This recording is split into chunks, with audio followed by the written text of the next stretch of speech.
Alors pour le coût de revient de notre petit banc, une fois qu'on a calculé la quantité des matières utilisées, on peut donc réaliser un tableau dans lequel on va intégrer les différentes choses du coût du revient, à savoir le coût d'achat avec les matières, le coût de production avec la main-d'œuvre et les charges, et le coût de distribution.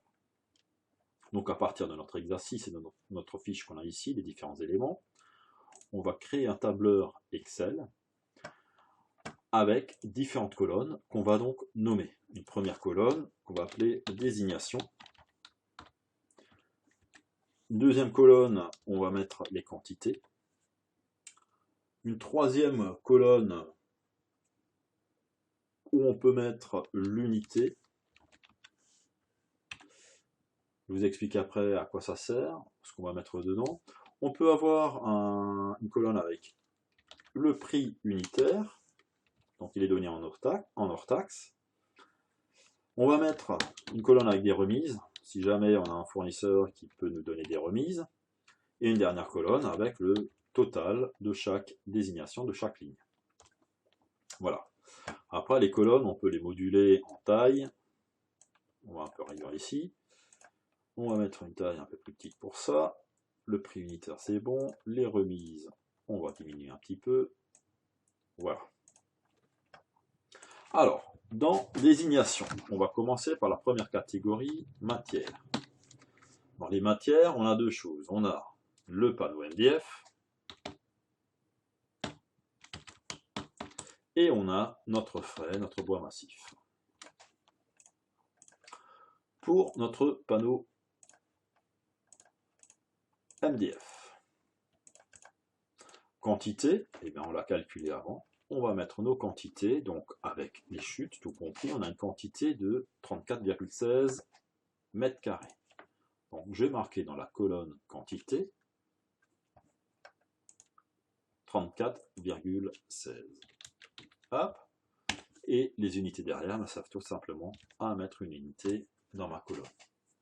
Donc je distingue bien les deux colonnes pour ne pas avoir de problème avec les calculs tout à l'heure. Pour le frais, pareil, je vais reporter la somme de 0,393.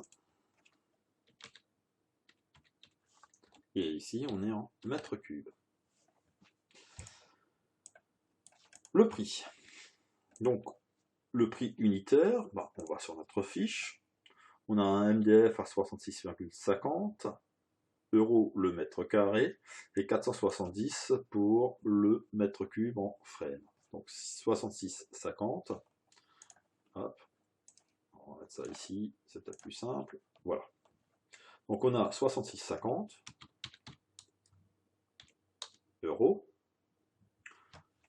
On va modifier les cellules pour avoir un 0 en plus. Donc format de cellule, nombre, nombre. Et on va mettre 2 décimales. Ok, voilà. Pour notre massif, 470 €. On va pas mettre de remise ici. Un total qui va être quoi? Eh bien tout simplement, comme je le disais dans la vidéo précédente, on va faire égal, on va multiplier les quantités fois le prix unitaire égal, et j'ai 2271,64 € pour nos panneaux. À savoir qu'on fabrique 50 pièces quand même. Hein. Voilà. Je fais un copier-coller en dessous. Voilà qui est fait.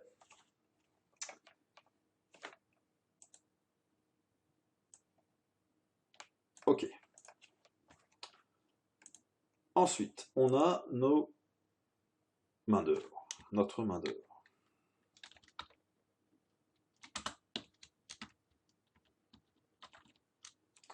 La main-d'œuvre, c'est donc le temps qu'on a passé à réaliser sur notre pièce. Ah pardon, j'ai oublié quelques détails, puisqu'on n'a pas notre finition. J'ai oublié la finition, huile. Ah bah oui. Donc la finition huile et les consommables, on a ici nos produits consommables.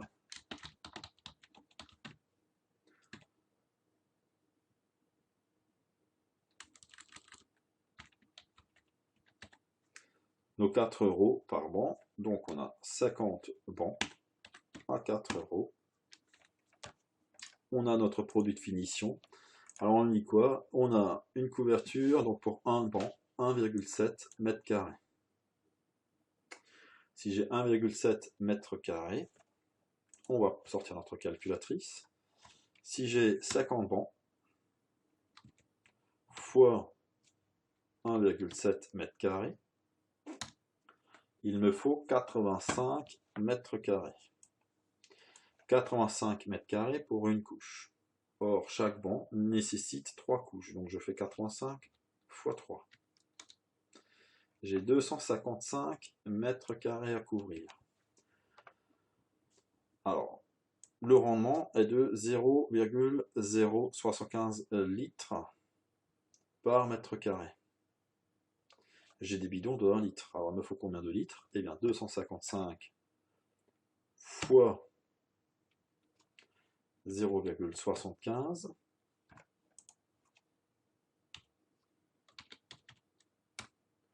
Il me faut 191 litres pour ma production.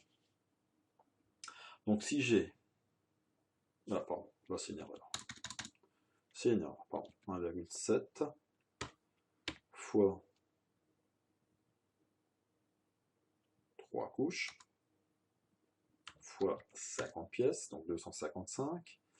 Non pas par 0,75, mais par 0,075. Donc il me faut 19 litres, voilà, un peu plus juste. Donc 19 litres, 12, donc il me faut 20 litres. 20 litres, donc je vais acheter 20 bidons. Donc je vais avoir 20 bidons, 20 litres, à 23,90 €.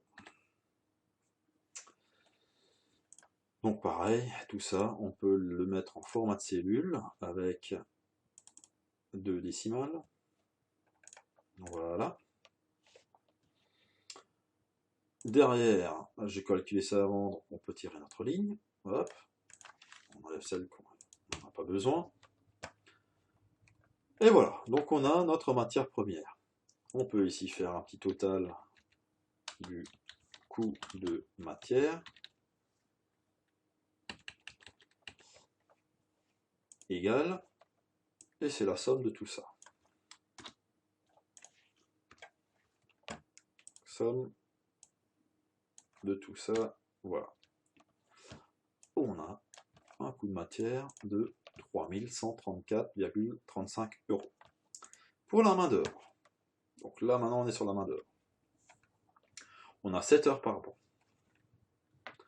Donc 7 heures par banc, on a 50 bancs à fabriquer. 7 x 5, 35. Donc je suis sur 350 heures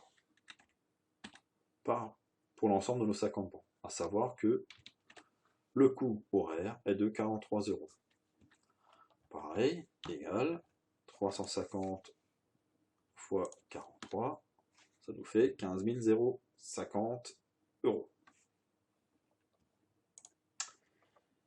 On a notre emballage.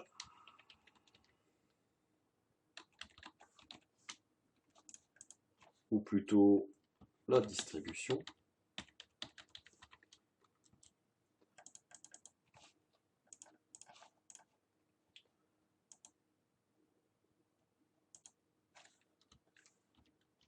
Total coût de production. Donc on est bien à 15 050. On admet ici qu'on n'a pas de charge indirecte et qu'on calcule uniquement le coût de la main d'œuvre. La distribution, c'est pour l'emballage.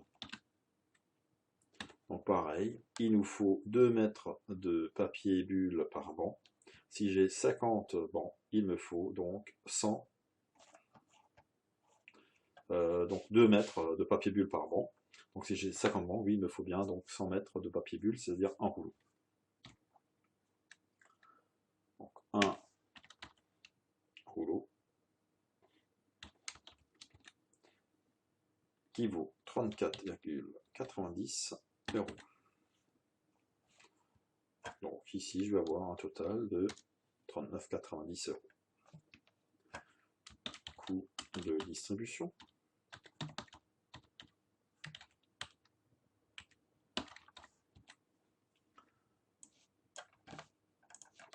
De 34,90 €. Pareil, les unités, format de cellule, hop. Voilà.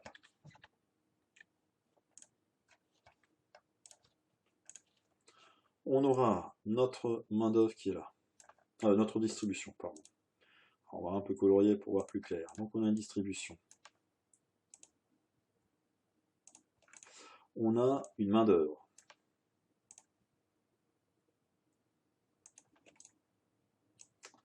Et on a notre matière.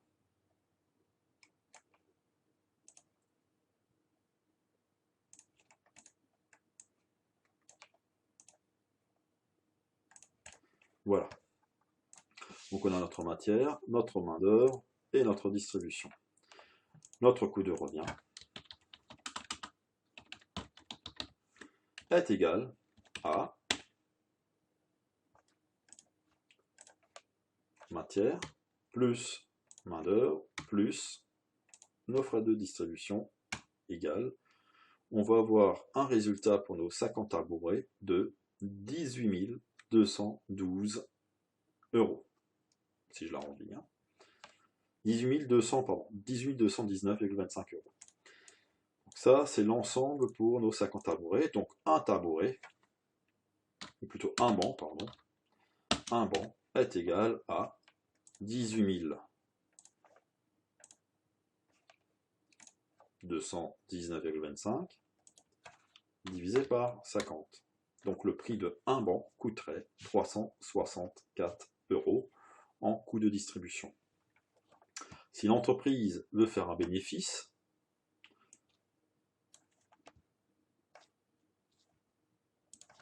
ça veut dire qu'elle va rajouter une marge. Et on peut rajouter une marge, par exemple, avec un coef de 1,4.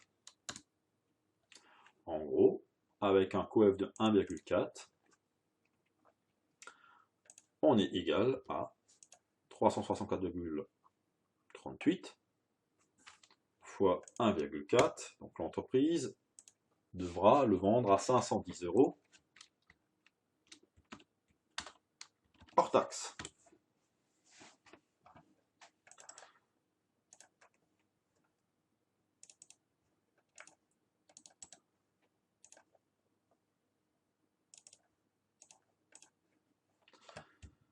Donc là, je reviens sur mon cours qu'on avait ici. On a le coût de distribution qui est là. Pardon, le coût de revient qui est là. On aura une marge, si on veut rajouter une marge, pour avoir un prix de vente de 510 €. Je rajoute une TVA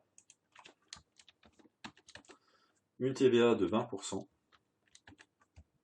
Pour avoir ce taux de TVA, je multiplie alors 510 fois 20 divisé par 100 plus 510.